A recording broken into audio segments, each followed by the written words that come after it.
News, सच जरूरी है। यह है MNS न्यूज नेटवर्क और आप देख रहे हैं MNS न्यूज टीवी। मैं हूं आपके साथ शुभांगी। तो आइए देखते हैं आज कुछ खास खबर। ज्ञानवापी मस्जिद में उस शिवलिंग का उम्र का वैज्ञानिक सर्वेक्षण करे, पुरातत्व विभाग को इलाहाबाद उच्च न्यायालय का आदेश। वाराणसी की विवादित ज्ञानवापी मस्जिद के परिसर में मिले शिवलिंग के मामले में अब इलाहाबाद हाई कोर्ट ने अहम फैसला सुनाया है। कोर्ट ने भारतीय पुरातत्व सर्वेक्षण को शिवलिंग का वैज्ञानिक सर्वेक्षण करने का आदेश दिया है। कोर्ट ने स्पष्ट आदेश दिया है कि पुरातत्व विभाग इस शिवलिंग को बिना नुकसान पहुंचाए वैज्ञानिक सर्वे करे। सर्वे से यह पता लगना होगा कि ज्ञानवापी मस्जिद का वह शिवलिंग कितना पुराना है, यह भी पता लगाने का आदेश दिया है। यह वास्तव में शिवलिंग है या कुछ और। वाराणसी कोर्ट के फैसले को पलट दिया गया। इलाहाबाद हाई कोर्ट ने वाराणसी के जिला जज के फैसले को पलट दिया है। मामले की सुनवाई जस्टिस अरविंद कुमार मिश्रा की अध्यक्षता वाली एकल पीठ में हुई है। हाई कोर्ट ने कार्बन डेटिंग के जरिए शिवलिंग के वैज्ञानिक सर्वेक्षण की मांग की। इस मामले में भारतीय पुरातत्व सर्वेक्षण विभाग ने गुरुवार को सीलबंद लिफाफे में अपनी रिपोर्ट सौंपी। हिंदू पक्ष की ओर से दायर याचिका में वाराणसी के जिला जज के आदेश को चुनौती दी गई। पिछले साल मई में कोर्ट कमीशन को कार्रवाई के दौरान मस्जिद के बजूखाने में शिवलिंग मिला था।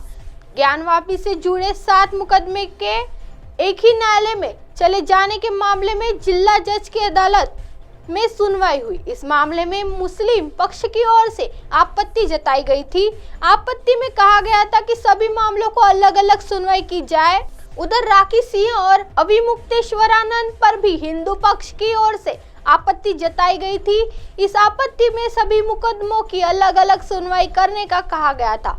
कोर्ट ने सभी पक्षों को सुनने के बाद अगली तारीख 19 मई तय की है। वाराणसी जिला न्यायालय ने शिवलिंग की कार्बन डेटिंग की मांग को खारिज कर दिया था। दावा किया गया है कि वाराणसी में ज्ञानविष्टि मस्जिद के परिसर में एक शिवलिंग मिला था, इसलिए शिवलिंग की कार्बन डेटिंग की मांग हिंदू पक्षकार ने की। आइए बढ़ते अगली खबर की तरफ। अप्रैल माह में महंगाई से राहत 18 माह में सबसे निचले स्तर पर पहुंची थी। अप्रैल माह में आम जनता को महंगाई से राहत मिली है। हम यहां पर खुदरा महंगाई की बात कर रहे हैं। मुद्रास्फीति अप्रैल माह में घटकर 4.7% तक पहुंच गई है। वहीं मार्च यह 5.67% तक थी। अप्रैल माह में महंगाई दर के आंकड़ों को देखते हुए ये पता चला है कि यह 18 माह के निचले स्तर पर है। ये आंकड़े दूसरी बार ऐसे आए हैं। बीते माह की तरह खुदरा महंगाई के आंकड़े रिजर्व बैंक के दायरे के अंदर है, यानी कि 2 से 6% है। वही औद्योगिक उत्पादन के आंकड़े देखें तो मार्च में यह 1.1% की दर से बढ़े हैं। वही एक साल पहले की समान अवधि में यह 2.2% था। इसका अर्थ यह हुआ कि औद्योगिक उत्पादन गिरावट दर्ज की है।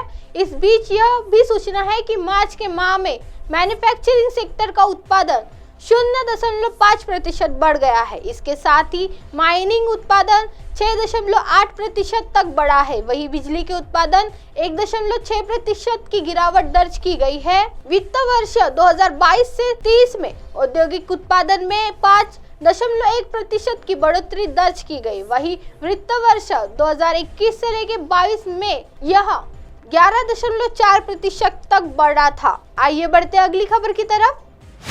योगेश्वर ट्रस्ट के दावे का मुस्लिम पक्ष ने किया विरोध। इस तारीख को होगी सुनवाई। उत्तर प्रदेश के मथुरा में योगेश्वर श्री कृष्ण जन्मस्थान सेवा संघ ट्रस्ट द्वारा दायर किए गए दावे पर ईदगाह को पक्ष ने अदालत में सवाल उठाए। ईदगाह पक्ष ने दावे को लिमिटेशन एक्ट, उपासना स्थल अधिनियम और केस की तय कीमत को कम बताते हुए कहा कि केस सुनवाई योग्य नहीं है। उधर योगेश्वर ट्रस्ट के पक्षकार ने कहा कि ईदगाह की पक्ष के तीनों कारण बेबुनियाद है। केस सुनवाई योग्य है और इस पर बहस होनी चाहिए। योगेश्वर ट्रस्ट के अध्यक्ष एडवोकेट अजय प्रताप सिंह, अनंजय कुमार सिंह और कौशल किशोर ठाकुर जी महाराज व अन्य से 12 अप्रैल को शाही ईदगाह मस्जिद को राजा वीर सिंह बुंदेला के मंदिर का मूल भवन बताते हुए दावा दर्ज करा है।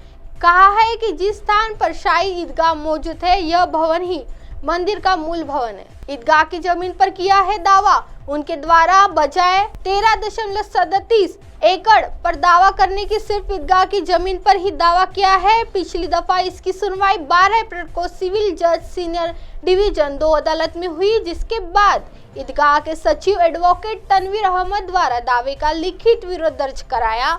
उन्होंने कहा है कि यह दावा लिमिटेशन एक्ट उपासना स्थल अधिनियम से बाधित है और इसकी कीमत भी बहुत कम है। शुक्रवार को सिविल जज सीनियर डिवीजन की अदालत में सुनवाई हुई। इस दौरान प्रतिवादीगण द्वारा पक्षकारों को अदालत में दिए गए विरोध की प्रति प्रदान की गई। पक्षकार एडवोकेट अजय प्रताप सिंह ने बताया कि प्रतिवादीगण द्वारा किया गया विरोध गलत है, वह इसका अदालत में जवाब देंगे। केस की आगामी सुनवाई 10 जुलाई को होगी। हमने अदालत से आपत्ति का समय मांगा है। अब आप हमारे चैनल को आपके मोबाइल पर भी देख सकते हैं। मोबाइल ऐप पर देखने के लिए play store MNS news TV apps download करें। इंस्टा, ट्विटर, हाईकुक, फेसबुक और कई सोशल मीडिया के प्लेटफॉर्म पर हमारा चैनल उपलब्ध है।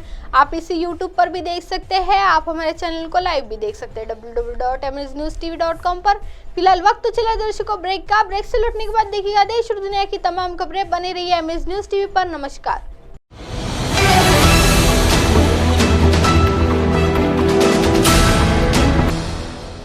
ये है एमएनएस न्यूज नेटवर्क और आप देख रहे हैं एमएनएस न्यूज।